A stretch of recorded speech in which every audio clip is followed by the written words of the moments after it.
చిన్నశంకరంపేట మండల కేంద్రంలోని జిల్లా పరిషత్ ఉన్నత పాఠశాలలో ఉపాధ్యాయ పట్టభద్రుల ఎమ్మెల్సీ ఎన్నికలు ఉదయం 8 గంటలకు ప్రారంభమయ్యాయి. పోలింగ్ కేంద్రాల వద్ద ఎలాంటి అవాంఛనీయ సంఘటనలు జరగకుండా ఏఎస్ఐ రవీందర్ తన సిబ్బందితో పోలీస్ బందోబస్తు ఏర్పాటు చేశారు. ఓటర్లకు ఎలాంటి ఇబ్బందులు కలగకుండా అన్ని మౌలిక వసతులను ఏర్పాటు చేశారు. బిఎల్ఓలు మాలతి, జ్యోతి దగ్గర ఉన్నటువంటి ఓటర్ లిస్టును తహసీల్దార్ మన్నన్ పరిశీలించారు. అనంతరం తహసీల్దార్ మన్నన్ మాట్లాడుతూ మండలంలో పట్టభద్రుల ఎమ్మెల్సీ ఎన్నికలలో 565 మంది ఓటు హక్కును వినియోగించుకోనున్నారని, అదేవిధంగా ఉపాధ్యాయ ఎమ్మెల్సీ ఎన్నికల్లో 41 మంది ఉపాధ్యాయులు ఓటు హక్కును వినియోగించుకోనున్నట్లు ఆయన తెలిపారు.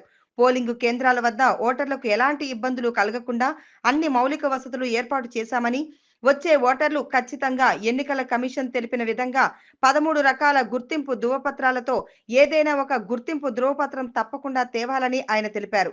ఎన్నికలు సజావుగా సాగే విధంగా ప్రతి ఒక్కరూ సహకరించాలని ఆయన కోరారు. ఉదయం 8 గంటల నుండి సాయంత్రం 4 గంటల వరకు పోలింగ్ కొనసాగుతుందని, ఆ సమయంలోనే ఓటు హక్కును వినియోగించుకోవాలని ఆయన ఓటర్లకు తెలిపారు. శంకరంపేట మండల హెడ్ క్వార్టర్లో గల జిల్లా పరిషత్ హై స్కూల్లో ఎమ్మెల్సీ ఎన్నికలు జరుగుతున్నాయి. మండల హెడ్ క్వార్టర్లో టీచర్స్ మరియు గ్రాడ్యుయేట్స్ ఎన్నికలు 26 తారీఖు నుంచి పోలింగ్ స్టేషన్కు సంబంధించి అన్ని మౌలిక సదుపాయాలు చేయడం జరిగింది. ఈ ఎన్నికలు ఉదయం 8 గంటల నుంచి సాయంత్రం 4 గంటల వరకు జరుగుతుంటాయి.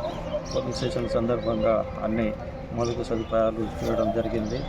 2 పోలింగ్ స్టేషన్లలో సిబ్బంది ఉదయం 8 గంటల నుంచి ఓటింగ్ ప్రాసెస్ను ప్రారంభించారు. ఇప్పటి వరకు ఎన్నికలు సజావుగా జరుగుతున్నాయని తెలియజేస్తున్నాం.